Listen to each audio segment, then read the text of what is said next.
Donald Trump, as it was expected, has refused to concede, arguing that the election is not over and he still has a shot to overturn the results in 3 or more states. It is one thing to make an argument and legally approach to resolve it, but it is another thing to stay committed and win. First of all, the arguments they are making didn't really make sense for enough people. In battles like this, public perception is extremely important. Without public support, there is not a lot of room to carry on.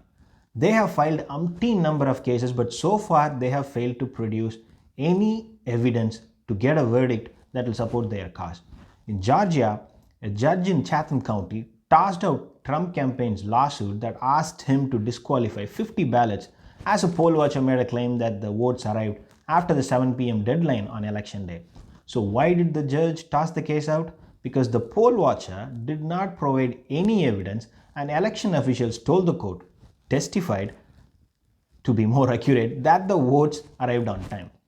Then this case just shows how mindless these suits are, which really makes me wonder if they really want to win the case or they just want to file as many cases as possible to get headlines and make it feel like there is something going on. So this happened in Michigan. The Trump campaign requested to stop the vote count. The judge responded saying, well, the counting is over. Okay, those were not the exact words of the judge, but what happened was they filed a suit to stop the count after the count was over and Biden was ahead by more than 100,000 votes at that point. So there wasn't anything for the court to do there. So the case just went out the door at the same speed as it went in. According to the Times, judges have tossed out or ruled against Trump campaign suits in Pennsylvania, Nevada, Georgia, and Michigan. The only win that I saw so far is when Trump campaign requested to observe the counting process from 6 feet distance. Now that counting is nearly over in PA, Trump campaign can walk away with one solitary win. All these lawsuits does not look like as cases being made with an objective to win. They look like cases being made to dominate news headlines. And there is one more side benefit in doing so. Trump is using these headlines to raise money from people who support him.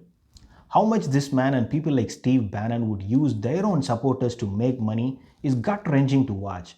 Trump is now raising money for an official election defense fund. But if you scroll down to see the details, you may notice one weird message, or should I say a calculated message. It says half or more of any contribution will be used to retire debt from his re-election campaign.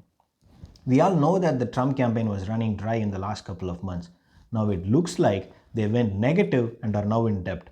The supposed election defense fund that they are asking their supporters to contribute so that Trump can file these cases have a hidden goal: to retire campaign debt. If the Trump campaign thinks retiring the debt is more important than these cases, then I believe this is just a strategy to bring in money, reduce the debt, and find a way to exit. He may never concede. He will just say even the courts failed him and will keep on saying that he will win. But for now, he needs your money. The best thing that has happened to the country as a result of Trump's defeat at the hands of people is the fight between him and Fox News. That marriage is all but broken, as both of them fight for a position to control the Republican Party's future. Fox wants it all for itself and stay in control of the messaging. Trump wants a slice as long as he can possibly hold it, and neither is going to give it up to the other. The odds are looking extremely slim for them to join hands. It's a divided house at the top, and it is actually good for the future of the Republican Party. Trump, the de facto leader of the party with 70 million plus votes, against the channel that's watched by millions of Republican voters every day. Thanks for watching. If you like the content, please subscribe.